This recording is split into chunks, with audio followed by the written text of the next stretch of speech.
So for step 30, attaching the battery holders, well, this is going to be a pretty simple step. We've got these two pieces here, which are these two B11 pieces. They have to slide into the chassis on either side, and you can see that there's a notch that you need to drop one of the little middle pieces of B11 into, and then we have the snap pins to hold it in place. So there's our snap pins. So I'll grab the chassis and we'll put these on.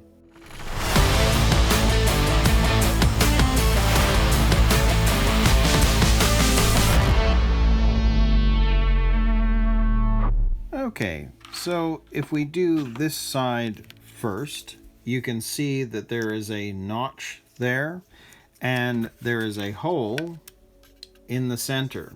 So essentially it's just got to be positioned correctly so that it fits. We're going to push that in, and then you can see that that is going to allow it to fold. So we can put in a snap pin. Done. Go to the other side, same idea. Push those in, make sure it sits in the middle, slide it down, grab a pin, and pop it in. And there's our battery holder pieces. It was that simple. So, 30 is done. So we're going to move on to step 31 and attach the RC equipment.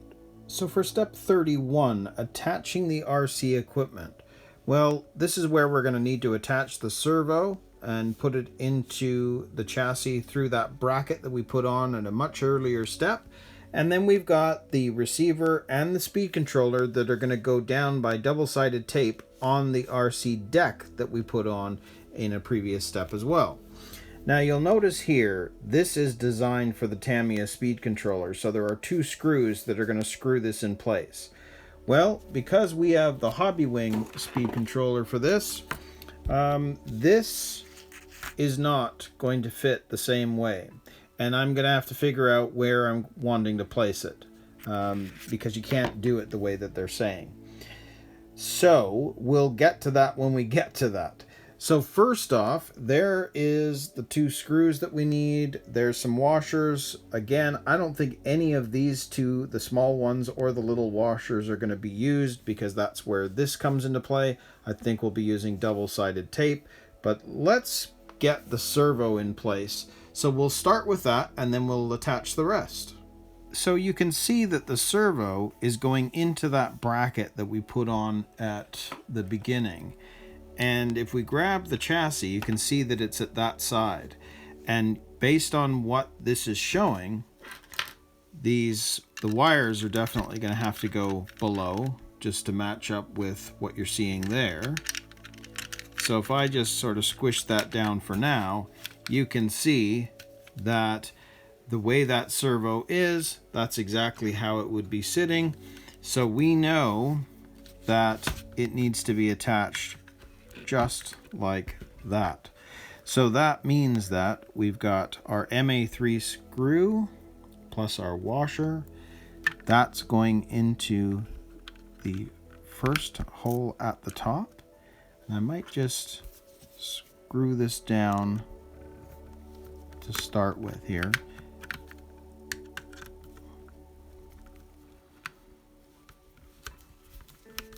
Not much, but I just want it in so that it's not moving. And then I'll grab the other screw and our washer.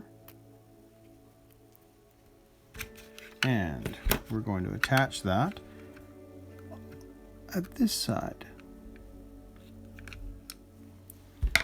In fact, let's do it this way.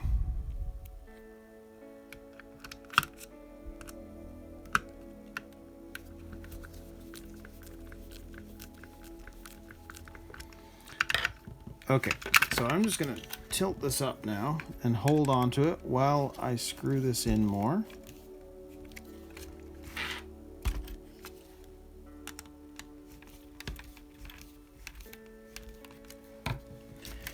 And the servo itself, you can see that it shifted a bit. So I'm going to loosen that one up.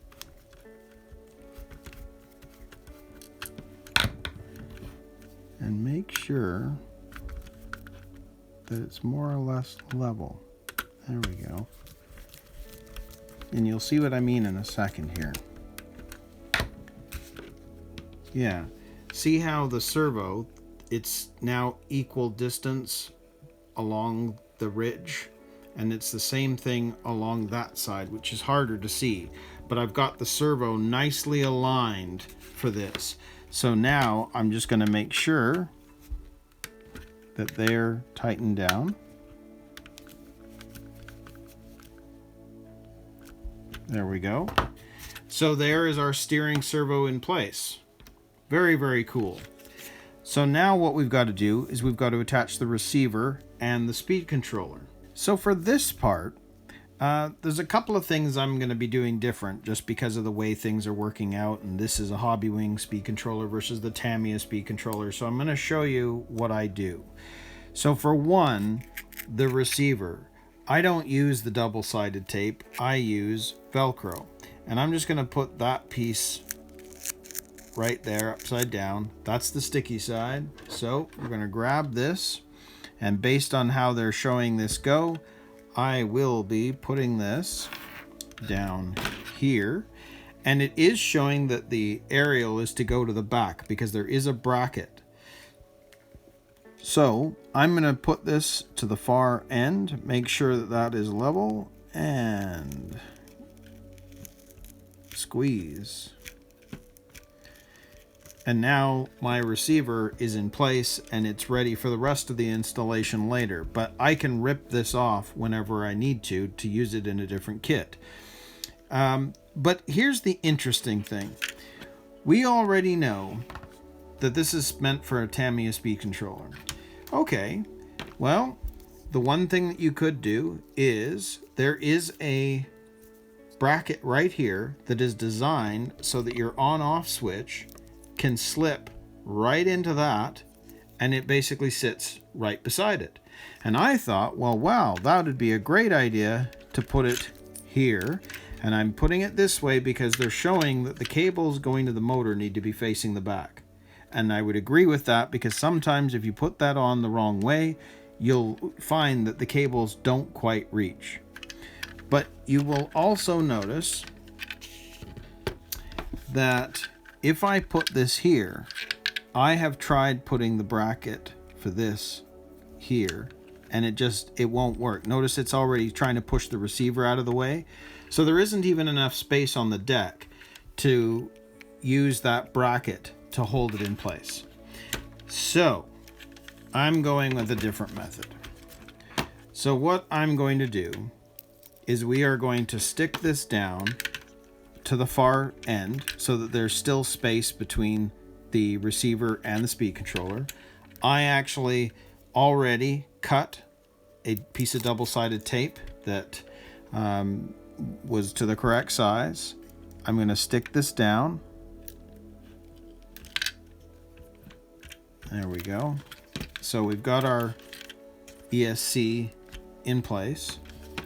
And for this, I think you can put a bit of double-sided tape and just stick it to the side of there. And that'll work just as well. So we're going to do that. I'm going to grab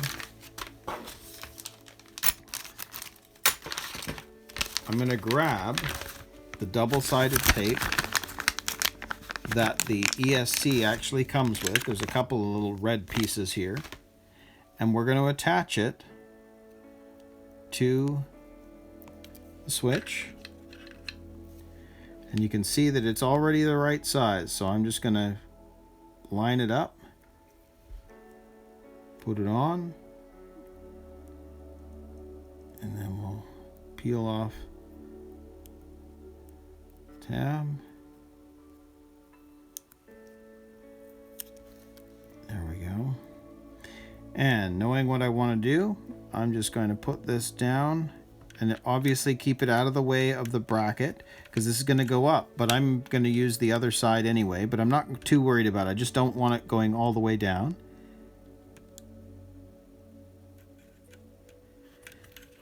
And there we go. Now, you'll notice that this can't go up, but for my purposes, I can use the other side because the kit actually has two sides to this. so we can move it around. So now that that is in place, I want you to see what I'm talking about. I mean, I know you can't open this, but in the normal way, there's usually only one battery door for the battery. So if we flip this around, this battery cable is going to reach over to here because I'm going to put the battery in at this side. That's the only side I need to have access to the battery door. So I'm not too worried about not having access to the other side. Now, if at a later date I find that's not working for me, the other place that you can put this is down here on the bracket on this side.